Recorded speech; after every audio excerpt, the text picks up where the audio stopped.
2026 অসম বিধানসভা নিৰ্বাচনত ভোট চুৰি কৰি জয়ী হৈছিল নেকি হিমন্ত বিশ্বৰ বিজেপি চৰকাৰ নিৰ্বাচনৰ ফলাফল উলিওৱাৰ মাথো কিছুদিন পূৰ্বে কি কাৰণত মুখ্যমন্ত্ৰী জাপানলৈ গৈছিল নিৰ্বাচনৰ ফলাফল প্ৰকাশ পোৱাৰ আগতেই মুখ্যমন্ত্ৰী শৰ্মাই কেনেকৈ ক'ব পাৰিলে যে কোন কিমান ভোটৰ ব্যৱধানত জয়ী হ'ব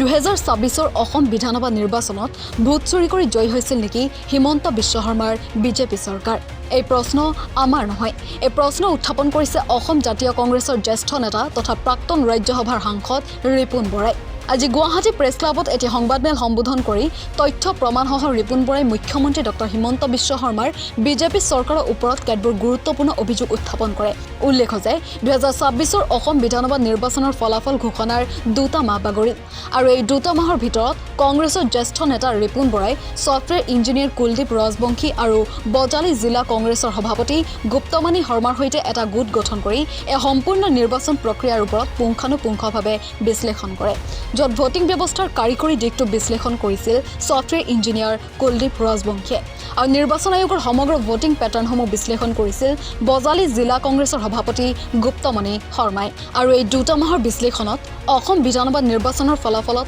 কেইবাটাও সন্দেহজনক তথ্য পোহৰলৈ আহে যে হিমন্ত বিশ্ব শৰ্মাৰ নেতৃত্বাধীন বিজেপি চৰকাৰখনৰ ওপৰত ভোট চুৰিৰ অভিযোগ আৰু অধিক ঘনীভূত কৰিছে সংবাদমেল সম্বোধন কৰি তথ্য প্ৰমাণ সহকাৰে ৰিপুন বৰাই দেখুৱাই যে 2026 অসম বিধানসভা নিৰ্বাচনৰ ফলাফলত নিৰ্বাচন আয়োগে ঘোষণা কৰা পোল পাৰ্চেণ্টেজৰ সৈতে পোষ্টেল বেলট যোগ কৰিলে হোৱা মুঠ শতাংশৰ মতে প্ৰাৰ্থীয়ে লাভ কৰা ভোটাৰ সংখ্যা আৰু নিৰ্বাচন আয়োগে দেখুওৱা ভোটাৰ সংখ্যাৰ মাজত প্ৰতিটো সমষ্টিতে ব্যাপক ব্যৱধান দেখা গৈছে যেনে বজালী সমষ্টিৰ প্ৰাৰ্থীয়ে লাভ কৰা ভোটাৰ সংখ্যা আৰু নিৰ্বাচন আয়োগে দেখুওৱা ভোটাৰ সংখ্যাৰ মাজত 1967টা ভোটৰ ব্যৱধান আছে আনহাতে বৰছলা সমষ্টিত 503টা আৰু ভৱানীপুৰ সমষ্টিত 2771টা ভোটৰ ব্যৱধান দেখা গৈছে লগতে ৰিপুন বৰাই কয় যে সাধাৰণতে পুৱা 7 বজাৰ পৰা পলিং আৰম্ভ হয় আৰু পুৱা 9 বজাৰ পৰা 12 বজালৈ পিক আৱাৰ্ছ বুলি গণ্য কৰা হয় 1 বজাৰ পৰা লাহে লাহে ভোটদান হেৰেঙা হ'ব ধৰে অৱশ্যে তথ্যত প্ৰকাশ পাইছে যে এনেস্থলত দুপৰীয়া 1 বজাৰ পৰা বিয়লি 3 বজালৈ একেলগে 68টা বিধানসভা সমষ্টিত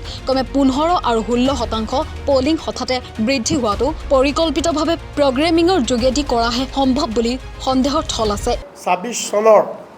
9 এপ্ৰিল তাৰিখে যিটো ইলেকশ্যন হ'ল অসমত এই ইলেকশ্যনটোত কি ডিফেক্ট পাইছোঁ আমি আপোনালোকক দেখাব খুজিছোঁ এই ইলেকশ্যনটোত আমি প্ৰথম ডিফেক্ট পালোঁ যে নৰ্মেলি ভোট যেতিয়া 7টা বজাৰ পৰা ভোট আৰম্ভ হয়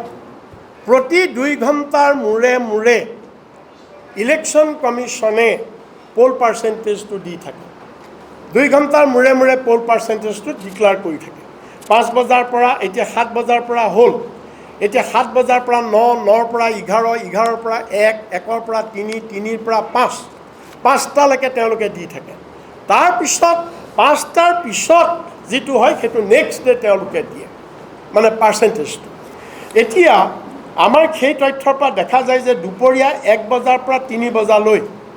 36টা বিধানসভা সমষ্টিত 15% ভোট হঠাৎ বৃদ্ধি পাইছে পলিং আৰু 32টা বিধানসভা সমষ্টিত 16% বৃদ্ধি পাইছে আপুনি এইটো আচৰিত কথা এটাত 15% বৃদ্ধি পাইছে একেলগে 36টাত আৰু 32টাত 16% বৃদ্ধি পাইছে এইটো আমি টেবুলত দেখুৱাইছোঁ ইলেকশ্যন কমিশ্যনৰ ডাটাৰ পৰা দেখুৱাইছোঁ নেক্সট এতিয়া আহিম আমি সাধাৰণতে পুৱা 7 বজাৰ পৰা পলিং আৰম্ভ হয় আৰু 9 বজাৰ পৰা 12 বজালৈকে পিক আৱাৰ্ছ বুলি ধৰা হয় মেক্সিমাম মানুহ নৰ্মেলি 9 বজা আমাৰ অসমত 9 বজাৰ পৰা 12 বজালৈকে মেক্সিমাম মানুহ যায় মেক্সিমাম ভোটাৰ 1 বজাৰ পৰা লাহে লাহে লাহে লাহে হেৰেঙা হৈ আহে এতিয়া 1 বজাৰ পৰা হেৰেঙা হয় এতিয়া এনেস্থলত দুপৰীয়া 1 বজাৰ পৰা 3 বজালৈ একেলগে 68টা বিধানসভা সমষ্টিত ক্ৰমে 15% আৰু 16% পলিং হঠাৎ বৃদ্ধি হোৱাটো এইটো আমি নাই কোৱা যে ডাইৰেক্ট ৰিগিং হৈছে বুলি কি হেকিং হৈছে বুলি আমি ডাইৰেক্ট নাই কোৱা আমি এইটো তদন্ত বিচাৰিছোঁ যে এইটো অৰ্গেনাইজড ৱেত কৰা বুলি ভাবি নহ'লে এনেকৈ মিলি যাব ইমান মিলি যাব কিয় বস্তু কি হ'ব অৰ্গেনাইজড ৱেত কৰা বুলি এটা ভাবিবৰ আমাৰ অৱকাশ আছে স্থল আছে সন্দেহ আহে। নেক্সট,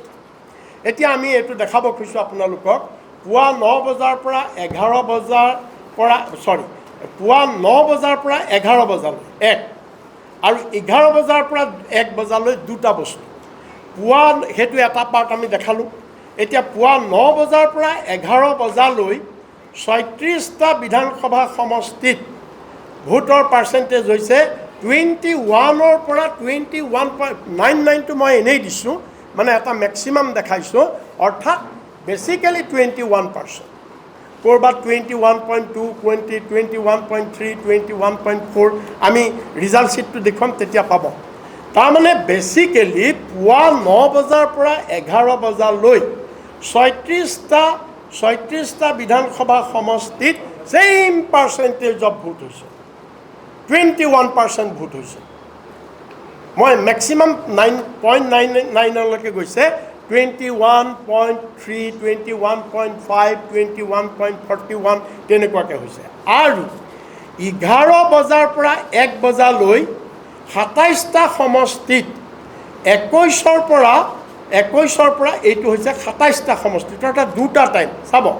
9 বজাৰ পৰা 11 বজালৈ ছেইম পাৰ্চেণ্টেজ ভোট হৈছে 36টাত, আৰু 11 বজাৰ পৰা 1 বজালৈ ছেইম পাৰ্চেণ্টেজ অফ ভোট হৈছে 27টাত। টাইমটো আপোনালোকে চাব, টাইমটো 9 বজাৰ পৰা 11 বজালৈ ছেইম, আৰু 11 বজাৰ পৰা 1 বজালৈ। এতিয়া আকৌ আহক বেলেগ এটা, 9 বজাৰ পৰা 11 বজালৈ 22%, এইটো অলপ বেছি। 9 বজাৰ পৰা 11 বজালৈ 22% হৈছে 23টা সমষ্টিত, আৰু 11 বজাৰ পৰা 1 বজালৈ এগেইন 22% হৈছে 23টা সমষ্টি। আমি ৰিজাল্ট শ্বীটত চাব। এতিয়া ভোট পোল পাৰ্চেণ্টেজ যদি এনেদৰে 109টা, টোটেল 109টা হৈ গ'ল সমষ্টি, 109টা সমষ্টিত এনেধৰণে ছিমিলাৰিটি হোৱাটো প্ৰগ্ৰেমিং কৰি টেম্পাৰ নকৰিলে এইটো সম্ভৱ নহয়। তেওঁ কেতবোৰ বাস্তৱ উদাহৰণ দেখুৱাই যে বজালী সমষ্টিৰ চূড়ান্ত ফলাফলত দেখা যায় যে AITCৰ প্ৰাৰ্থী শ্ৰী কল্যাণী কলিতাই বহুতো ভিন্ন ভিন্ন পলিং ষ্টেচনত একে সমান ধৰণে ভোট পাইছে। যেনে 14টা পলিং ষ্টেচনৰ প্ৰতিটোত পাইছে 10টাকৈ ভোট, 10টা পলিং ষ্টেচনৰ প্ৰতিটোতে পাইছে 16টাকৈ ভোট, 12টা পলিং ষ্টেচনৰ প্ৰতিটোতে পাইছে 11টাকৈ ভোট। আনহাতে মধ্য গুৱাহাটীৰ নিৰ্দলীয় প্ৰাৰ্থী অনুৰূপা ডেকাই 22টা পলিং ষ্টেচনৰ প্ৰতিটোতে পাইছে 10টাকৈ ভোট, আৰু 24টা পলিং ষ্টেচনৰ প্ৰতিটোতে পাইছে 7টাকৈ ভোট। আৰু এনেদৰে পলিং ষ্টেচনৰ প্ৰতিটোতে ভোটৰ পৰিমাণ বা সংখ্যা সমান হোৱাটোৱেই যথেষ্ট সন্দেহৰ সৃষ্টি কৰিছে। লগতে ছফ্টৱেৰ ইঞ্জিনিয়াৰ কুলদীপ ৰাজবংশীয়ে ব্যাখ্যা কৰি কয় যে কেনেদৰে EVM মেচিনতো কোডেড প্ৰগ্ৰেমিঙৰ জৰিয়তে ভোট চুৰি কৰাটো অতি সহজ তথা সম্ভৱ। ভয়ংকৰ বাস্তৱ এইটোৱে যে এতিয়া ভোটাৰেও নাজানে, প্ৰাৰ্থীও নাজানে, আনকি ইলেকশ্যন কমিশ্যনেও ক'ব নোৱাৰে যে কোনোবা এজনৰ ভোটটো সঠিক জেগাত পৰিছে নে পৰা নাই। তাৰ কাৰণখিনি মই এতিয়া বিশ্লেষণ কৰিম। এতিয়া টেকনিকেলি ক'বলৈ গ'লে EVMটো কি বস্তু আমি সেইটো জানিব লাগিব ফাৰ্ষ্টতে। EVMটো কোনো কেলকুলেটৰ নহয় বা নহয় যে আমি তাত জাষ্ট কাউণ্ট কৰিম। EVMটো হৈছে এটা মিনি কম্পিউটাৰ। এইটো আমি এটা মিনি কম্পিউটাৰ বুলি কিয় ক'ব পাৰোঁ, EVMটোৰ ভিতৰত এটা বস্তু থাকে, সেইটোক মাইক্ৰ' কণ্ট্ৰলাৰ বুলি কোৱা হয়, আৰু মাইক্ৰ' কণ্ট্ৰলাৰটোৱে হৈছে EVMটোৰ ব্ৰেইন। এতিয়া মই আপোনালোকক কুইকলি কথাখিনি কৈছোঁ। মাইক্ৰ' কণ্ট্ৰলাৰৰ ভিতৰত মেইনলি 3টা পাৰ্ট থাকে। এটা থাকে মেমৰি ইউনিট, এটা থাকে প্ৰচেছিং ইউনিট, এটা হৈছে ইনপুট আউটপুট ইউনিট। মানে এই 3টা ইউনিটৰ কামখিনি মই বুজাই দিছোঁ। ইনপুট আউটপুট ইউনিট মানে ইনপুট ইউনিটটো মানে আপুনি যে বাটনটো টিপিব কোনোবা এজন কেণ্ডিডেটৰ তাত, সেইটো হৈছে ইনপুট, আৰু আউটপুটটো হৈছে VVPAT শ্লিপখন বা VVPATৰ ডিছপ্লেখন, আৰু ইনপুট আউটপুট ইউনিটটোৱে সেইখিনি কাম কৰে। তাৰপিছত আপোনাৰ প্ৰচেছিং ইউনিটটোৱে গোটেইখিনি নিয়ন্ত্ৰণ কৰে। প্ৰচেছিং ইউনিটটোৱে এইখিনি নিয়ন্ত্ৰণ কৰে যে ভোটটো ইনপুটত কেনেকৈ আহিলে, আউটপুটত কি শ্ব' কৰিব লাগিব, তাৰপিছত মেমৰিত কাৰ নামত ষ্ট'ৰ কৰিব, সেই গোটেইখিনি প্ৰচেছিং ইউনিটে কৰে। এতিয়া প্ৰচেছিং ইউনিটটোৱে কেনেদৰে কাম কৰে? প্ৰচেছিং ইউনিটটোতো নিজা ব্ৰেইন নাই, গতিকে প্ৰচেছিং ইউনিটটোৰ ভিতৰত কিছুমান ইনষ্ট্ৰাকশ্যনছ বা লাইন আমি প্ৰগ্ৰাম কিছুমান সোমাই দিওঁ। সহজ ভাষাত ক'বলৈ গ'লে আমি ৰেচিপি বুলি ক'ব পাৰোঁ। মানে ষ্টেপ বাই ষ্টেপ তুমি এইটো কৰিবা। গতিকে সেই ৰেচিপিটো আমি প্ৰচেছিং ইউনিটত সোমাই দিওঁ, আৰু প্ৰচেছিং ইউনিটটোৱে সেইমতে কাম কৰে। কিন্তু আটাইতকৈ ডাঙৰ কথাটো হ'ল ইয়াতে যে প্ৰচেছিং ইউনিটটোৰ ভিতৰত কি ৰেচিপি, কি ইনষ্ট্ৰাকশ্যন সোমাই দিছে সেইটো আমি নাজানো। আজি আমি ভাবিব পাৰোঁ যে প্ৰচেছিং ইউনিটৰ ভিতৰত ক্ষুদ্ৰকৈ সোমাই দিছে যে বাটন 1টো টিপিলে এক নম্বৰ কেণ্ডিডেটজনৰ তাতে ভোটটো মেমৰিত ষ্ট'ৰ হ'ব আৰু ডিছপ্লেটো সেইটোৱে দেখাব আৰু সেইকাৰণে আমি কৈ আছোঁ যে ভিভিপেটটো কিয় ইলিউশ্যন প্ৰচেছিং ইউনিটে এইটো কৰিব পাৰে যে ভিভিপেটত ডিছপ্লে কৰিব যে ডিছপ্লে কেণ্ডিডেট 1's চিম্বল কিন্তু ষ্ট'ৰ কৰিব কেণ্ডিডেট 2 নামত বা 3 নামত সেইখিনিও কৰিব পাৰে এইখিনি মানে কম্পিউটাৰ ছায়েন্সত একদম ইজিলি কৰিব পাৰে উইথ ইফ এলছ কণ্ডিশ্যন এইটো ইফ এলছ কণ্ডিশ্যন বুলি আমি কওঁ চ' কণ্ডিশ্যনেল লজিকৰ সহায়ত অতি সহজে এইবোৰ কাম কৰিব পাৰে এইবিলাক মই ইনভেণ্ট কৰি পোৱা নাই যিকোনো কম্পিউটাৰ ছায়েন্সৰ ষ্টুডেণ্ট এজনে এই কথাখিনি ভালদৰে বুজি পাব মই কোনখিনি কথা কৈ আছোঁ আজি যদি আমি চাওঁ মেইনলি কিছুমান হিডেন ট্ৰিগাৰ এইটো কম্পিউটাৰ বা মাইক্ৰ' কণ্ট্ৰলাৰৰ ভিতৰত থাকিব পাৰে যেনে ধৰি লওক টাইম ট্ৰিগাৰটো এনেকুৱা ধৰণৰ বস্তু যে তুমি প্ৰথম 5-6টা ভোটলে সঠিকভাৱে কাউণ্ট কৰিবা যিটো ইনপুট দিছে ইনপুট ইউনিটে সেইটোৱে তুমি আউটপুটত বা ভিভিপেটত দেখাবা আৰু মেমৰিটো সেইটোৱে ষ্ট'ৰ কৰিবা কিন্তু আফটাৰ 500 501 নম্বৰ ভোটটোৰ পৰা তুমি 2/3 বা দুটা ভোট প্ৰতি 3টা ভোটৰ 2টা ভোট তুমি চুৰি কৰি অমুক নম্বৰ কেণ্ডিডেটটোৰ মেমৰিত ষ্ট'ৰ কৰিবা সেইটো আমি কৰিব পাৰোঁ আৰু বহুত আছে যেনে শ্লিপিং কোড মানে 20 দিনলৈ তুমি ইলেকশ্যনৰ দিনাও তুমি সঠিকভাৱে কাম কৰিবা 20 দিনলৈ তুমি একো নকৰিবা আফটাৰ 20 days তুমি অমুক কেণ্ডিডেটটোৰ পৰা ভোট চুৰি কৰি আনি মেমৰিত অমুকৰ তাত ষ্ট'ৰ কৰি দিয়া সেইখিনিও আমি কৰিব পাৰোঁ গতিকে ইয়াত কৰিব পৰা ইনফাইনাইট মানে হেৰি আছে অপশ্যনছ আছে লিখিব পৰা কিন্তু এতিয়া ডাঙৰ কথাটো হৈছে ইলেকশ্যন কমিশ্যনে আমাক কিয় চাব নিদিয়ে যে আমাক এই মাইক্ৰ' কণ্ট্ৰলাৰটোৰ ভিতৰত কি লিখা আছে আৰু তাতকৈ দুৰ্ভাগ্যজনক কথা এইটোৱে যে মাইক্ৰ' কণ্ট্ৰলাৰটোৰ ভিতৰত যিটো আমি কোড সোমাই দিছোঁ সেইটো ৰিড প্ৰটেকশ্যন এটা তাত লাগি থাকে যে কাইলৈ যদি সুপ্ৰিম কোৰ্টেও আমাক কয় যে এইটো তুমি উলিয়াই আনি কিনে তাৰ ভিতৰত কি কোড সোমাই দিছে এটা ভেৰিফাই কৰা কিন্তু সেইটো আমি কৰিব নোৱাৰোঁ কিয় কৰিব নোৱাৰোঁ এই ৰিড প্ৰটেকশ্যনটোৰ কাৰণে without destroying the microcontroller chip we can't do that microcontroller চিপটো ডেষ্ট্ৰয় হৈ যাব আমি যদি ভিতৰত থকা কামাণ্ডখিনি যদি আমি পঢ়িব ট্ৰাই কৰোঁ এতিয়া কথাটো হৈছে যদি ইলেকশ্যন কমিশ্যনে এইখিনি বস্তু আমাক দিবই নোৱাৰে অ'পেন কৰিবই নোৱাৰে বিশ্বৰ আন দেশবোৰে কেনেকৈ কৰি আছে মই এটা সৰু উদাহৰণ দিব বিচাৰিছোঁ ছুইজাৰলেণ্ডত তেওঁলোকৰ এনেকুৱা ডাউট এটা হৈছিলে আজি আমি যিটো ডাউট কৰি আছোঁ ছুইজাৰলেণ্ডতো ছেম ডাউট হৈছিলে তেতিয়া ছুইচ গভমেণ্টে কি কৰিলে ছুইচ গভমেণ্টে বিশ্বৰ সকলো ইঞ্জিনিয়াৰক মাতি আনি ক'লে আমি চ'ৰ্চ কোডটো ভোটিং ছিষ্টেমৰ কমপ্লিটলি অ'পেন কৰি দিছোঁ আমি কি লিখিছোঁ আৰু মেচিনটোৰ ভিতৰত কি ভৰাইছোঁ সেইটো তোমালোকে পঢ়ি চোৱা কিন্তু যিটো ভাৰতত ইণ্ডিয়ান ইলেকশ্যন কমিশ্যনে আমাক নেদেখায় যেতিয়া ছুইচ গভমেণ্টে এইটো অ'পেন কৰি দিয়াৰ পিছত কি হ'ল কিছুমান ৰিচাৰ্চাৰে তাত সঁচাকৈ ফল্ট পালে যে এইটো ভুল আছে ইয়াতে আৰু ইয়াৰ ফলত মেনিপুলেট হ'ব পাৰে তাৰ কাৰণে ছুইচ গভমেণ্টে EVM তাত ইলেক্ট্ৰনিক ভোটিং ছিষ্টেম ছাছপেণ্ড কৰিবলগীয়া হৈ গ'ল আৰু এইখিনিতে মই আৰু এটা কথা কৈ দিছোঁ কিয় এই বস্তুটো আমি জানিব লাগে আমি সাধাৰণতে যেতিয়া মেচিনক এই ৰেচিপি বা ইনষ্ট্ৰাকশ্যনবিলাক দিওঁ সেইবিলাক আমি আমাৰ ভাষাত লিখোঁ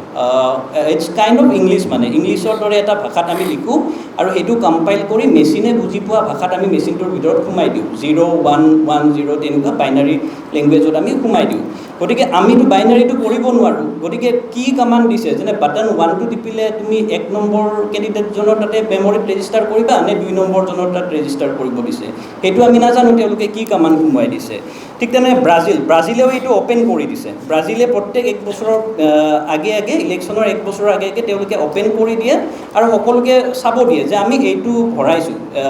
মেচিনটোৰ ভিতৰত বা ভোটিং ছিষ্টেমটোত আমাৰ এইখিনি কোড আছে যে এইখিনি সম্পূৰ্ণ শুদ্ধ হয় কাৰণ বাটন 1 টিপিলে 1 নম্বৰ কেণ্ডিডেটৰ তাত যাব বাটন 2 টিপিলে 2 নম্বৰ কেণ্ডিডেটৰ তাত যাব কিন্তু আমিতো এতিয়া এটা বন্ধ বাকচ এটা বিশ্বাস কৰি লৈছোঁ ভিতৰত কি কমাণ্ড সোমাই দিছে কি ৰেচিপি সোমাই দিছে আমিতো নাজানো যেনে আপোনাক যদি ঘৰত কোনোবাই যদি ৰেচিপি এখন দিয়ে ভাত বনাবলৈ বা যিকোনো চব্জি বনাবলৈ আপোনাক যদি ৰেচিপি এখন দিয়ে আপুনি ৰেচিপি মতে কাম কৰিব কিন্তু যদি ৰেচিপিখনে কোনোবাই লুকুৱাই থৈ দিয়ে আপুনি কেনেকৈ জানিব তাত কোনোবাই বিষে মিহলাই থৈ দিছে নে কি কৰি থৈ দিছে এইটোতো আমি গম নাপাওঁ গতিকে আমাৰ দাবী এটাই আমি এটা বস্তুৱে বিচাৰিছোঁ যে এই ৰেচিপিটো বা প্ৰগ্ৰামটো যিটো সোমাই দিছে মাইক্ৰ' কণ্ট্ৰলাৰৰ ভিতৰত এইটো অ'পেন কৰিব লাগে আৰু আমেৰিকা যুক্তৰাষ্ট্ৰ এতিয়া চাওক টেকন'লজিকেলি আটাইতকৈ এডভান্স হৈছে USA ইভেন USতে মেক্সিমাম আপোনালোকৰ বেলট পেপাৰ ইউজ কৰে আৰু জাষ্ট 2-3খন ষ্টেটত তেওঁলোকে ইউজ কৰে ইলেক্ট্ৰনিক ভোটিং ছিষ্টেম কিন্তু তাতো এইটো অ'পেন চ'ৰ্চ কৰি তেওঁলোকে ৰাখিছে যাতে সকলোৱে এইটো চাব পাৰে এষ্টনিয়াৰ গোটেইখিনি কোড, গোটেই চ'ৰ্চ কোডখিনি তেওঁলোকৰ পাব্লিকলি গিটহাবত এভেইলেবল আছে। আজি মই আপোনালোকেও গিটহাবটো খুলি তেওঁলোকৰ ভোটিং ছিষ্টেমটোৱে কেনেকৈ কাম কৰে, কি প্ৰগ্ৰাম সোমাই দিছে, আপোনালোকে আজি গৈ পঢ়িব পাৰে। ফিনলেণ্ডে এইটো ৰিজেক্ট কৰিছে। এতিয়া আৰু এটা কথা মই ক'ব বিচাৰিম, যদিহে ইলেকশ্যন কমিশ্যনে ভাবিছে যে এইটো তেওঁলোকৰ কাৰণে ছেফ নহয় অ'পেন কৰিবলৈ, এইবিলাক দেশে কেনেকৈ অ'পেন কৰিছে। তাতকৈ ডাঙৰ কথা, অ'পেন SSL বুলি এটা বস্তু আছে। অ'পেন SSL হৈছে এটা প্ৰট'কল, যিটো প্ৰট'কলে আপোনালোকৰ অনলাইন বেংকিঙৰ ইউজাৰ নেম, পাছৱৰ্ড বা HTTP যিবিলাক কানেকশ্যন হয় সেইবিলাক গোটেই ছিকিউৰ কৰে। সেই অ'পেন SSLৰ যিটো চ'ৰ্চ কোড হয় সেইটোৱে তেওঁলোকে অ'পেন কৰি ৰাখিছে। যদি আমাৰ অনলাইন বেংকিং য'ত আমাৰ টকা পইচা থাকে সেইটোৱে যদি অ'পেন চ'ৰ্চ হ'ব পাৰে, EVMটো কিয় অ'পেন চ'ৰ্চ হ'ব নোৱাৰে। আপোনালোকে যদি চাই, আমি অকণমান আগতে ক'লোঁ আমাৰ ভাৰতত EVMবোৰ বনাই BEL আৰু ECIL, আৰু তেওঁলোকে আগতে ছেমি কণ্ডাক্টৰবোৰ আনিছিলে জাপানৰ ৰেনেছাছৰ পৰা, নেডাৰলেণ্ডৰ NXP ছেমি কণ্ডাক্টৰছৰ পৰা। কিন্তু সেই নেডাৰলেণ্ডে কি কৰিছে, আমাৰ ইণ্ডিয়াই আনে চিপবোৰ নেডাৰলেণ্ডৰ পৰা। নেডাৰলেণ্ডে কি কৰিছে, নেডাৰলেণ্ডে কৈছে তেওঁলোকে EVMটো বেন কৰি দিছে। বেন কৰি দিয়াৰ এটাই কাৰণ, যেতিয়া তেওঁলোকে গোটেই বস্তুখিনি পঢ়ি চাই কিনে তেওঁলোকে গম পালে ইয়াত কিছুমান হিডেন ট্ৰিগাৰ বা হিডেন মালেচিয়াছ কোড কোনোবাই সোমোৱাই দিব পাৰে, যাৰ ফলত মেচিনটোৱে এক্সপেক্টেড ধৰণে কাম নকৰিবও পাৰে। গতিকে নেডাৰলেণ্ডে টোটেলি বেন কৰি দিছে সেইটো। আৰু মই আৰু এখন দেশৰ কথা ক'ব বিচাৰোঁ, আয়াৰলেণ্ডে EVM কিনিছিলে 54 মিলিয়ন ইউৰোৰে, মানে 500 কোটি টকাৰে আয়াৰলেণ্ডে EVM কিনি আনিছিলে। কিন্তু তেওঁলোকে যেতিয়া এই সমস্যাসমূহ গম পালে, আয়াৰলেণ্ডে কি কৰিলে, 500 কোটি টকাৰ গোটেই EVMবোৰ ভঙা চিঙাত বিক্ৰী কৰি দিছে। এইটো মই কোৱা কথা নহয়, আপোনালোকে গুগলত চাৰ্চ কৰি চাব, গোটেই 500 কোটি টকাৰ EVM তেওঁলোকে ভঙা চিঙাত বিক্ৰী কৰি দিছে। গতিকে আমাৰ দাবী এটাই যে এই চ'ৰ্চ কোডটো যিটো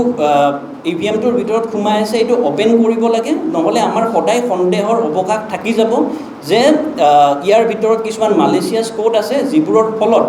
আমি এইবাৰো ইলেকশ্যনত যিবোৰ বিসংগতি দেখা পালোঁ সেইখিনি আমি ভাবিবলৈ বাধ্য হৈছোঁ আমাৰ EVMৰ ভিতৰত থকা মালেচিয়াছ কোডৰ কাৰণে এইবোৰ হৈ আছে। আৰু সেইখিনি আমি বিশ্বাস এইকাৰণে কৰিছোঁ বিকজ তেওঁলোকে এতিয়ালৈকে চ'ৰ্চ কোডটো অ'পেন কৰা নাই। এতিয়া ভাৰতে হয়তো ক'ব পাৰে যে আমি হৈছোঁ প্ৰগতিশীল দেশ, we are a developing country and we are adopting with the technology. কিন্তু মই এটা কথা সুধিব বিচাৰিছোঁ, জাপান কি পিছপৰা দেশ নেকি? জাপানটো টেকন'লজিকেলি এডভান্স দেশ, তেওঁলোকে আমাক মাইক্ৰ'চিপবোৰ তেওঁলোকে আমাক ছাপ্লাই দিয়ে, কিন্তু তেওঁলোকে EVM ইউজ নকৰে। জাৰ্মানীয়ে ইউজ নকৰে, জাৰ্মানীয়েতো আনকনষ্টিটিউচনেল বুলি কৈ দিছে যে EVMটো কনষ্টিটিউচনেলে নহয়। তাৰপিছত তেনেকৈ আপোনালোকৰ G7 যিখিনি গ্ল'বেল ছুপাৰ পাৱাৰ বুলি আমি কওঁ, G7ৰ কাণ্ট্ৰিবিলাকে ইউজ নকৰে, ফ্ৰান্সে ইউজ নকৰে, কানাডাই ইউজ নকৰে। গতিকে আমাৰ দাবী এটাই যে EVMত যিখিনি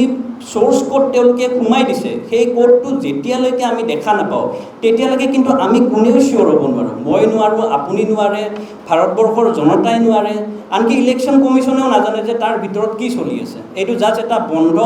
অন্ধকাৰময় ব্লেক বক্স হয়, আৰু এই ব্লেক বক্সটোৰ ভিতৰত তেওঁলোকে কি কোড সোমাই দিছে এইটো মানে এটা মূৰ্খৰ স্বৰ্গত বাস কৰি থকা বুলি ক'ব লাগিব। We are living in a fool's paradise because EVMটোৰ ভিতৰত কি আছে আমি একো নাজানো। আমি ভাবি লৈছোঁ যে এইটোৱে সঠিকভাৱে কাম কৰি থাকিব, আমি দেখাও নাই তাৰ ভিতৰত কি কোড সোমাই দিছে। তদুপৰি ৰিপুণবোৰে আন্তঃৰাষ্ট্ৰীয় পৰ্যায়ৰ কেতবোৰ উদাহৰণ দাঙি ধৰি কয় যে জাপানে অন্যান্য দেশৰ EVM মেচিনৰ মাইক্ৰ' কণ্ট্ৰলাৰ চিপ নিৰ্মাণ কৰে। আনকি ভাৰতৰো EVM মেচিনসমূহৰ মাইক্ৰ' কণ্ট্ৰলাৰ চিপ জাপানেই নিৰ্মাণ কৰে। কিন্তু জাপানতো EVM ব্যৱহাৰৰ পৰিৱৰ্তে বেলট পেপাৰতহে ভোট গ্ৰহণ কৰা হয়। কিন্তু ভাৰতত য'ত সততে EVM টেম্পাৰিঙৰ অভিযোগ উত্থাপন হৈ থাকে, তাত মাইক্ৰ' কণ্ট্ৰলাৰ চিপৰ প্ৰগ্ৰেমিঙৰ পৰীক্ষণত গোপনীয়তা অৱলম্বন কৰা হয়, যে স্পষ্ট কৰি দিয়ে যে ভাৰতত EVMত ভোট চুৰি কৰাটো সম্ভৱ হয়, আৰু সেইবাবে এই গোপনীয়তা অৱলম্বন কৰা হৈছে। শ্লাইড যোগে, পাৱাৰ পইণ্ট প্ৰেজেণ্টেশ্যন যোগে আমি বিস্তৃতভাৱে আমি দেখুৱাইছোঁ, আৰু আমাৰ লগত এগৰাকী IT এক্সপাৰ্টো আছিলে, তেখেতেও এইখিনি কৈছে। আৰু আজি আমি দেখুৱাইছোঁ গোটেই আন্তৰ্জাতিক মহলত পৃথিৱীৰ যিমানবিলাক ডেম'ক্ৰেটিক কাণ্ট্ৰি আছে য'ত ভোটিং ছিষ্টেম হয়, আমি সেইবিলাকতো আমি দেখুৱাইছোঁ, কৈছোঁ যে সেইবিলাক দেশত কেনেকৈ EVM তেওঁলোকে বেন কৰিছে, মানে EVM বেন কৰিছে প্ৰায় সকলোবিলাক দেশতেই। আজি এতিয়া এজ ফৰ এক্সাম্পল জাপানত EVMত ব্যৱহৃত যিটো মাইক্ৰ'চিপছ জাপানত এই ছেমিকণ্ডাক্টৰ তৈয়াৰ হয় জাপান কিমান টেকন'লজিকেলি এডভান্স গোটেই ৱৰ্ল্ডৰ ভিতৰত আমেৰিকা কিমান এডভান্স কিন্তু তেওঁলোকে তাত EVM ব্যৱস্থা লয় তেওঁলোকে তাত বেলটৰ যোগেদি তেওঁলোকে কৰি আছে এইকাৰণে যে এইটো ফল্টি ছিষ্টেম আৰু পৃথিৱীৰ প্ৰায়বিলাক দেশত যিমানখিনি দেশত ইলেকশ্যন হয় ডেম'ক্ৰেটিক কাণ্ট্ৰি প্ৰায়বিলাক সকলো দেশতেই EVM ক'তো লোৱা নাইকিয়া বেলট পেপাৰ একমাত্ৰ ভাৰত এতিয়া আমাৰ আজিৰ কথাটো হৈছে যে EVMৰ যিটো মষ্ট টেকনিকেল পাৰ্ট সেইটো হৈছে কি যে যিটো কণ্ট্ৰল ইউনিট য'ত মানুহে দিয়া ভোটবিলাক মেমৰিত ৰেজিষ্টাৰ হয় কোনে ক'ত ভোট দিছে সেই ৰেজিষ্টাৰটো হ'বৰ কাৰণে এটা প্ৰগ্ৰেমিং ছিষ্টেম থাকে আৰু সেই প্ৰগ্ৰেমিংটো ফিক্স কৰা হয় এটা মাইক্ৰ'চিপছ এতিয়া সেই প্ৰগ্ৰেমিংটো কি ধৰণে কৰিছে তাৰ যিটো চ'ৰ্চ কোড সেইটো পাব্লিকে জানিব লাগিব সেইটোৱে কথাটো পাব্লিকে জানিব লাগিব সেইটো ইলেকশ্যন কমিশ্যনে পাব্লিকক জানিবলৈ নিদিয়ে আৰু পাব্লিকক জানিবলৈ নিদিয়াৰ কাৰণো তেওঁলোকে এইটোৱে কৈছে যে এইটো যদি পাব্লিকক জনোৱা যায় তেতিয়াহ'লে এইটো পাব্লিকে মেনিপুলেট কৰিব পাৰে তেতিয়াহ'লে আমাৰ স্পষ্ট কথা ইলেকশ্যন কমিশ্যনে স্বীকাৰ কৰিছে যে EVM হেকিং কৰিব পাৰে যদি পাৰে এইটো ছিষ্টেম কিয় লাগে আমাক আমি সেই কথাটো কৈছোঁ তদুপৰি তেওঁ অভিযোগ উত্থাপন কৰি কয় যে নিৰ্বাচন অনুষ্ঠিত হৈ যোৱাৰ পাছত আৰু ফলাফল ঘোষণাৰ মাথো কিছুদিনমানৰ আগত মুখ্যমন্ত্ৰী শৰ্মা নাম মাত্ৰহে মুখ্যমন্ত্ৰী আছিল গতিকে তেনে অৱস্থাত তেওঁ কি চৰকাৰী কাৰণত জাপানলৈ গৈছিল সেইখন জাপানলৈ যাৰ পৰা ভাৰতৰ EVM মেচিনৰ বাবে প্ৰয়োজনীয় মাইক্ৰ' কণ্ট্ৰলাৰ চিপ নিৰ্মাণ কৰা হয় এয়া মাত্ৰ কাকতলীয়া সংযোগ বুলি কোৱাটো সম্ভৱ নহয় তদুপৰি তেওঁ কয় যে নিৰ্বাচনৰ ফলাফল ঘোষণা হোৱাৰ পূৰ্বেই মুখ্যমন্ত্ৰী শৰ্মাই কেনেকৈ দাবী কৰিব পাৰিলে যে কোনগৰাকী বিজেপি প্ৰাৰ্থী তেওঁৰ সমষ্টিত কিমান ভোটত জয়ী হ'ব উদাহৰণস্বৰূপে দিছপুৰ সমষ্টিৰ বিজেপি প্ৰাৰ্থী প্ৰদ্যুৎ বৰদলৈ জিকাৰ পাছত মুখ্যমন্ত্ৰীক অভিনন্দন জনাবলৈ যাওঁতে অন কেমেৰা মুখ্যমন্ত্ৰীয়ে কৈছিল প্ৰদ্যুৎ দা আপোনাক মই 50,000 ভোটত জিকাম বুলি কৈছিলোঁ নহয় এতিয়া দেখিলেনে আৰু এনেধৰণৰ কথাবোৰে নিৰ্বাচনী ফলাফলত বিজেপিয়ে যে তেওঁলোকৰ সপক্ষে EVM মেনিপুলেশ্যন কৰা বুলি সন্দেহ কৰিবলৈ জনসাধাৰণক বাধ্য কৰাইছে যে যোৱা তিনিটা নিৰ্বাচনত 16, 21, 26 তিনিটা নিৰ্বাচনত ঠিক কাউণ্টিঙৰ আগে অসমৰ মুখ্যমন্ত্ৰী তেতিয়া বাৰু তেওঁ মুখ্যমন্ত্ৰী নাছিল 16, 21 আৰু এতিয়া তেওঁ মুখ্যমন্ত্ৰী অসমৰ মুখ্যমন্ত্ৰী জাপানলৈ গৈছে এইবাৰো গৈছে জাপানত বহুত কুৱেশ্যনো হৈছে আমাৰ প্ৰশ্ন হ'ল এতিয়া কোড অফ কণ্ডাক্ট লাগি থাকে ইলেকশ্যন নেদাৰলেণ্ডলৈ গৈছে নেদাৰলেণ্ডতো হেৰি হয় এইটো কি বুলি কয় এই ছেমি কণ্ডাক্টৰ বনায় এই চিপছটো নেদাৰলেণ্ডতো বনায় তেওঁ জাপানলৈ গৈছে আমাৰ প্ৰশ্নটো হ'ল এতিয়া ইলেকশ্যন কোড অফ কণ্ডাক্ট চলি আছিল তোমাৰ কোনো অফিচিয়েল পাৱাৰ নাই তুমি নামত চিফ মিনিষ্টাৰ কোনো অফিচিয়েল পাৱাৰ নাই যদি তোমাৰ কোনো অফিচিয়েল পাৱাৰ নাই তুমি ৰিজাল্টৰ আগত তুমি জাপানলৈ তুমি গ'লা কি চৰকাৰী কাৰ্যসূচী ল'বা ৰাইজক জনাব লাগে কি কেপাচিটিত গ'লা তুমি কোনটো চৰকাৰী কাৰ্যসূচীত লৈ গ'লা তুমি চিফ মিনিষ্টাৰ অৰ্ডিনেৰী মানুহ নহয় তুমি এনেই যাব নোৱাৰা এখন ফৰেইন কাণ্ট্ৰি তুমি এটা যুক্তি লৈ যাব লাগিব ট্ৰিটমেণ্টৰ বাহিৰে আন কোনো কামত তুমি এনেই যাব নোৱাৰা এখন foreign country you are not ordinary person you are a chief minister of a state আমাৰ ৰাইজে আমি নাজানো কিয় গৈছা তুমি তোমাৰতো কোনো পাৱাৰ নাই কোড অফ কণ্ডাক্ট লাগি আছে তুমি কিয় গৈছিলা জাপানত কি চৰকাৰী আমাক মানে এইবিলাক সন্দেহ আহিছে আমাৰ নেক্সট এতিয়া চাওক হৈ যোৱা নিৰ্বাচনত তেওঁ চিফ মিনিষ্টাৰে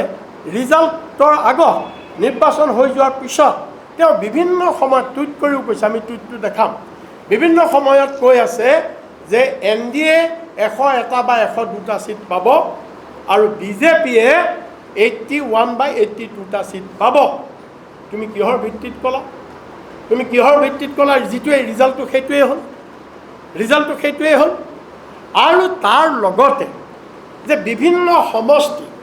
বিজেপিৰ যিবোৰ পাৰ্টি সেই পাৰ্টিবিলাকে নিজে ডিক্লেয়াৰ কৰি দিছে মই 20,000 জিকিম মই 25,000 জিকিম মই 40,000ত জিকিম আৰু চিফ মিনিষ্টাৰেও কৈছে অমুক ইমান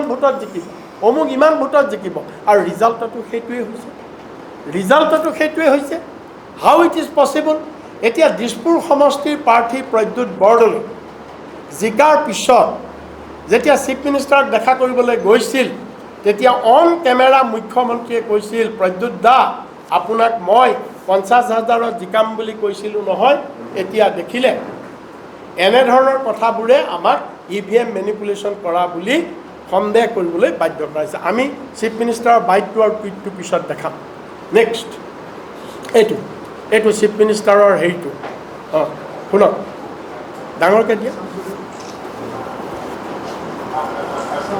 এই শুনিলেনে? ক'লে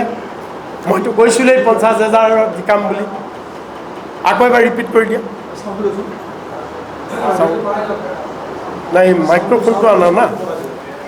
চাউণ্ডটো বঢ়ালেও কামত নাহিব, মাইক্ৰফোনটো দিবলৈ মই কৈছোঁ।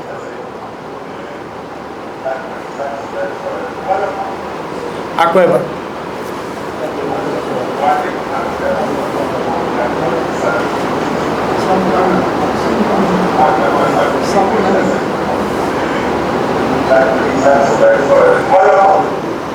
আৰু এবাৰ repeat কৰক।